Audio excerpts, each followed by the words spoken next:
Hey guys, Sean Bucci, surplusfundsriches.net. Today we're going to go over HELOC loans and what's been happening in that market and what that means to surplus funds and flipping in the future.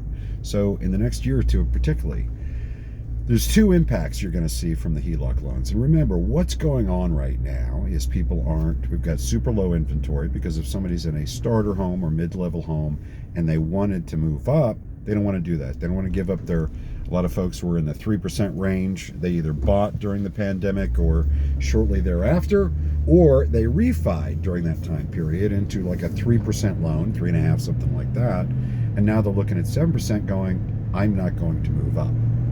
Same thing with guys in the upper end, folks in the upper end that would have sold and moved into a smaller home.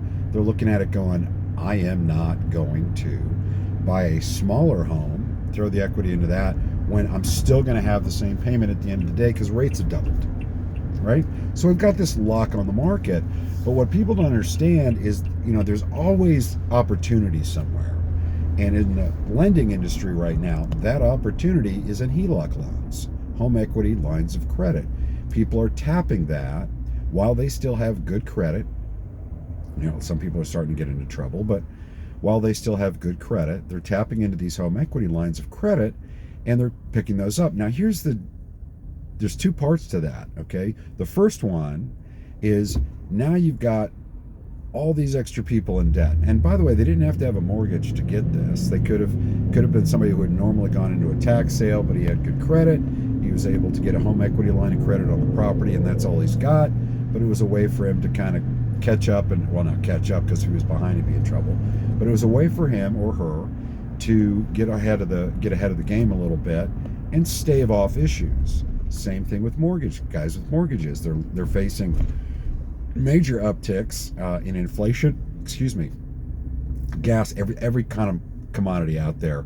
They're facing all this, so they're hitting these home equity lines of credit. And there's a couple things to know about that. First off, that means in the next year or two, you better be researching debt when you're going after surplus.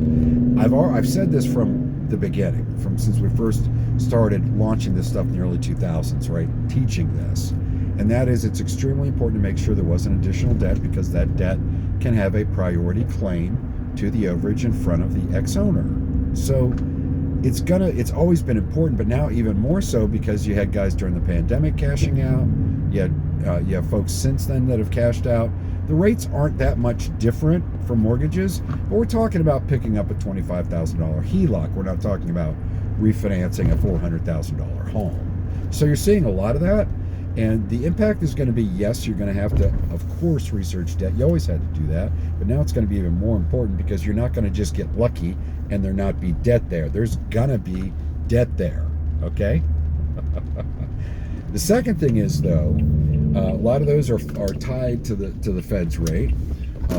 So if we have additional increases, these people are going to get into more trouble, right?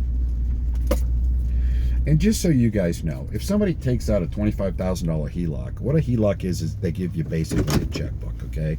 They go, you can spend up to 25 grand, all right? So what people do is they spend all of it. Don't look at a HELOC and go, yeah, there's a $25,000 HELOC, right? Equity line of credit, but I'm sure they didn't use it all. Yes, they did. They used every bit of that, okay?